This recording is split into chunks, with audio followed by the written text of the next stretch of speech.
ನನ್ನ ಕನಸುಗಳ ಮೇಳವಿದೆ, ಎಲ್ಲೋ ದೂರದ ಬೆಳಕಿದೆ. ಅದು ನೀನು ತಂದ ಬೆಳಕೇನೋ, ಹೃದಯದ ಆಳವ ಬಿಚ್ಚಿದೆ. ನನ್ನ ಮನಸ್ಸಿನ ದೀಪವನ್ನು ಬೆಳಗಿಸಿದೆ, ನಿನ್ನ ನಗುವಿನ ಬಣ್ಣವೇಡು ಬಿತ್ತಿಸಿದೆ. ಓ ಹೈದಿ ಬೆಳಗಿನ ಸೂರ್ಯನಂತೆ, ನೀನೇ ನನ್ನ ಕನಸುಗಳ ದಾರಿ ತೋರಿಸಿದೆ.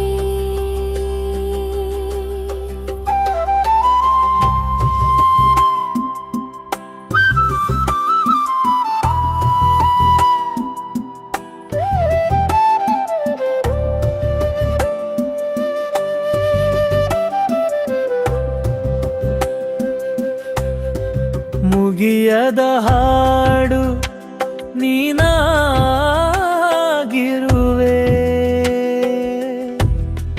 ಮುಗಿಯುವ ಮುನ್ನ ಬಿರುಗಾಳಿ ನಿಂತಿದೆ. ನಿನ್ನೊಂದಿಗೆ ಬೆಳಗಿನ ಹೊತ್ತು ಹೊಸದು, ನನ್ನೊಳಗಿನ ಆಲೋಚನೆ ಹೊತ್ತಿದೆ. ಹೃದಯದ ಚುಮು ಚುಮು ನಗುವು ನಿನ್ನದು, ಮೌನದ ಮಾತುಗಳು ಹಾಡಿದೆ. ನಿನ್ನಿಂದಲೇ ಜೀವನದ ಸವಿ, ನಿನ್ನ ನೆರಳು ನನ್ನ ಹೆಜ್ಜೆ ಸೇರಿದೆ.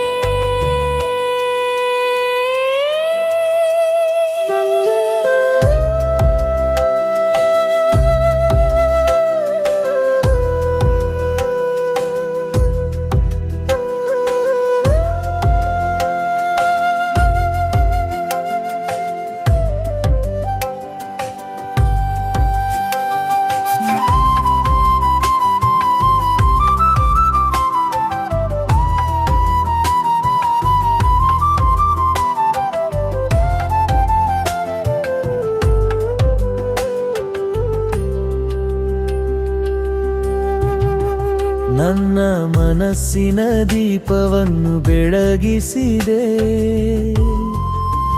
ನಿನ್ನ ನಗುವಿನ ಬಣ್ಣವೆರಡು ಬಿತ್ತಿಸಿದೆ.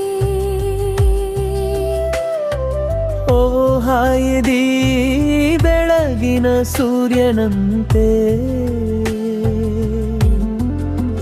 ನೀನೇ ನನ್ನ ಕನಸುಗಳ ದಾರಿ ತೋರಿಸಿದೆ.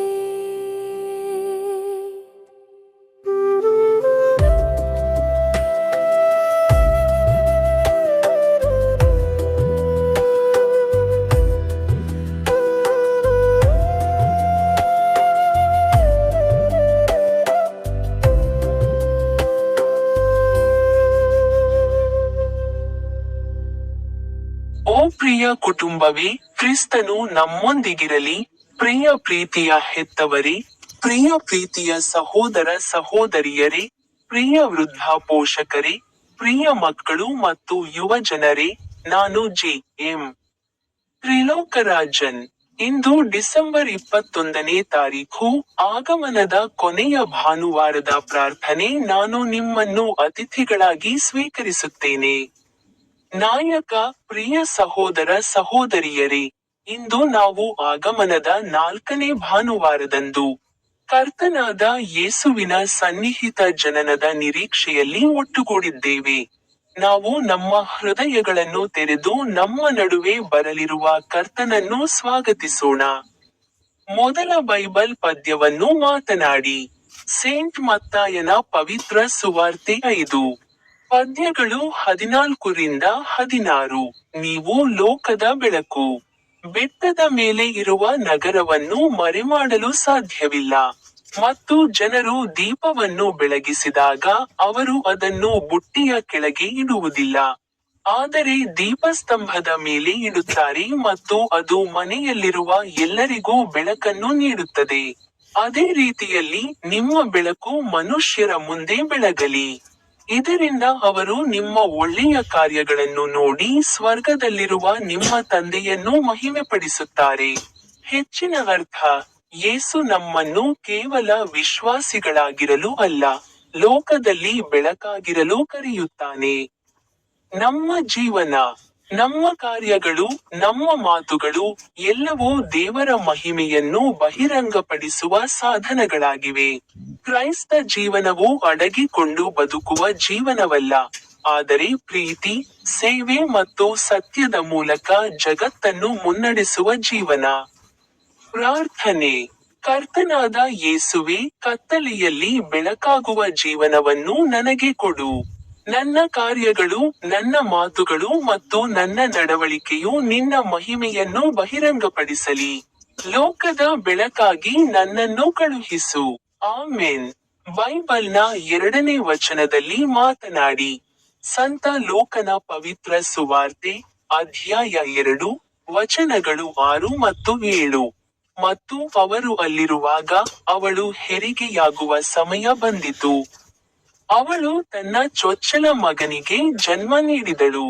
ಅವನನ್ನು ಬಟ್ಟೆಗಳಲ್ಲಿ ಸುತ್ತಿ, ಹೋಟೆಲ್ನಲ್ಲಿ ಅವರಿಗೆ ಸ್ಥಳವಿಲ್ಲದ ಕಾರಣ ಅವನನ್ನು ಗೋದಲಿಯಲ್ಲಿ ಮಲಗಿಸಿದಳು.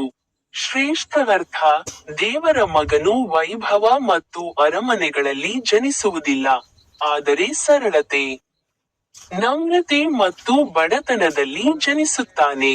ಇದು ನಮಗೆ ಕಲಿಸುತ್ತದೆ ದೇವರ ಪ್ರೀತಿ ವಿನಮ್ರ ಹೃದಯಗಳಲ್ಲಿ ವ್ಯಕ್ತವಾಗುತ್ತದೆ. ಯೇಸುವಿನ ಜನನವು ನಮಗೆ ದಯೆ, ಸರಳತೆ ಮತ್ತು ಸೇರಿರುವುದನ್ನು ಕಲಿಸುತ್ತದೆ. ಪ್ರಾರ್ಥನೆ. ಗೋದಾಮಿನಲ್ಲಿ ಬಂದ ಕರ್ತನಾದ ಯೇಸು, ನನ್ನ ಹೃದಯದಲ್ಲಿಯೂ ಜನಿಸು. ನನ್ನ ಹೆಮ್ಮೆಯನ್ನು ತೆಗೆದುಹಾಕಿ ನನಗೆ ನಮ್ರತೆಯ ಉಡುಗೊರೆಯನ್ನು ಕೊಡು. ಆಮೆನ್. 3ನೇ ಬೈಬಲ್ ವಚನದಲ್ಲಿ ಮಾತನಾಡಿ. ಯೋಹಾನ 12, ವಚನ 46 ಹೇಳುತ್ತದೆ: ನನ್ನಲ್ಲಿ ನಂಬಿಕೆಯಿಡುವವನು ಕತ್ತಲೆಯಲ್ಲಿ ಉಳಿಯದಂತೆ ನಾನು ಲೋಕಕ್ಕೆ ಬೆಳಕಾಗಿ ಬಂದಿದ್ದೇನೆ. ಮಹಾ ಅರ್ಥ: ಯೇಸುವೇ ನಿಜವಾದ ಬೆಳಕು. ಆತನನ್ನು ನಂಬುವವನು ಅಜ್ಞಾನ, ಪಾಪ ಮತ್ತು ಹತಾಶೆಯ ಕತ್ತಲೆಯಿಂದ ಮುಕ್ತನಾಗುತ್ತಾನೆ. ಕ್ರಿಸ್ತನನ್ನು ಅನುಸರಿಸುವುದು ನಮ್ಮನ್ನು ಸತ್ಯ, ಭರವಸೆ ಮತ್ತು ಜೀವನಕ್ಕೆ ಕರೆದೊಯ್ಯುತ್ತದೆ. ಪ್ರಾರ್ಥನೆ. ಓ ಕರ್ತನೇ, ನನ್ನ ಜೀವನದಿಂದ ಪ್ರತಿಯೊಂದು ಕತ್ತಲೆಯನ್ನು ತೆಗೆದುಹಾಕಿ ನಿನ್ನ ಬೆಳಕಿನಲ್ಲಿ ನಡೆಯಲು ನನಗೆ ಕಲಿಸು ಮತ್ತು ನನ್ನ ಮಾರ್ಗವನ್ನು ಬೆಳಗಿಸು. ಆಮೆನ್. ಕೊನೆಯ ಬೈಬಲ್ ವಚನವನ್ನು ಹೇಳು. 1 ಯೋಹಾನ, ಅಧ್ಯಾಯ 5, ವಚನ 11. ಮತ್ತು ಇದು ಸಾಕ್ಷಿಯಾಗಿದೆ: ದೇವರು ನಮಗೆ ಶಾಶ್ವತ ಜೀವನವನ್ನು ಕೊಟ್ಟಿದ್ದಾನೆ, ಮತ್ತು ಈ ಜೀವನವು ಅವನ ಮಗನಲ್ಲಿದೆ. ಹೆಚ್ಚಿನ ಅರ್ಥ: ಶಾಶ್ವತ ಜೀವನವು ಭವಿಷ್ಯದ ಕಲ್ಪನೆಯಲ್ಲ, ಆದರೆ ಯೇಸು ಕ್ರಿಸ್ತನಲ್ಲಿ ಕಂಡುಬರುವ ವರ್ತಮಾನದ ವಾಸ್ತವ. ಯಾರು ಮಗನನ್ನು ಸ್ವೀಕರಿಸುತ್ತಾರೋ ಜೀವನವನ್ನು ಸ್ವೀಕರಿಸುತ್ತಾರೆ. ಯೇಸುವಿನಲ್ಲಿ ನಂಬಿಕೆಯು ಮರಣದ ಮೇಲೆ ಜೀವನದ ವಿಜಯವಾಗಿದೆ. ಪ್ರಾರ್ಥನೆ. ಓ ದೇವರೇ, ನಿಮ್ಮ ಮಗ ಯೇಸುವಿನಲ್ಲಿ ನಿನಗೆ ನೀಡಲಾದ ಶಾಶ್ವತ ಜೀವನಕ್ಕಾಗಿ ನಾನು ನಿನಗೆ ಧನ್ಯವಾದಗಳು. ಪ್ರೀತಿ, ನಂಬಿಕೆ ಮತ್ತು ಭರವಸೆಯಿಂದ ತುಂಬಿದ ಜೀವನದಲ್ಲಿ ನನಗೆ ಅವಕಾಶ ನೀಡಿ. ಆಮೆನ್. ನಾವು ಪ್ರಾರ್ಥಿಸೋಣ. ಓ ಮಾತೆ ಮೇರಿ, ಓ ಪೋಪ್ ಲಿಯೋ 14ನೇ, ಓ ಆರ್ಚ್ ಬಿಷಪ್ ಡಾ. ಪೀಟರ್ ಮಚಾದೋ, ಓ ಮಾಜಿ ಆರ್ಚ್ ಬಿಷಪ್ ಬರ್ನಾರ್ಡ್ ಬ್ಲೇಸಿಯಸ್ ಮೋರಾಸ್, ಓ ರಾಜ ಚಾರ್ಲ್ಸ್ 3ನೇ, ಇಂದು ಡಿಸೆಂಬರ್, ಇದು 2025ರ ವರ್ಷದ ಕೊನೆಯ ತಿಂಗಳು. ಮುಕ್ತಾಯದ ಪ್ರಾರ್ಥನೆಗಳು. ಓ ತಂದೆಯಾದ ದೇವರೇ, ಈ ಸಭೆಯನ್ನು ಸ್ವೀಕರಿಸಿ. ನಮ್ಮ ಹೃದಯಗಳಲ್ಲಿ ನಂಬಿಕೆ, ಭರವಸೆ ಮತ್ತು ಪ್ರೀತಿಯನ್ನು ಬಲಪಡಿಸಿ. ಶಾಂತಿಯ ರಾಜಕುಮಾರ ಮತ್ತು ಮೋಕ್ಷದ ಬೆಳಕಾಗಿರುವ ಮಗುವಿಗಾಗಿ ನಾವು ಕಾಯುತ್ತಿದ್ದೇವೆ. ಕರ್ತನಾದ ಯೇಸು ಕ್ರಿಸ್ತನ ಹೆಸರಿನಲ್ಲಿ ನಾವು ಇದನ್ನು ಪ್ರಾರ್ಥಿಸುತ್ತೇವೆ. ಆಮೆನ್.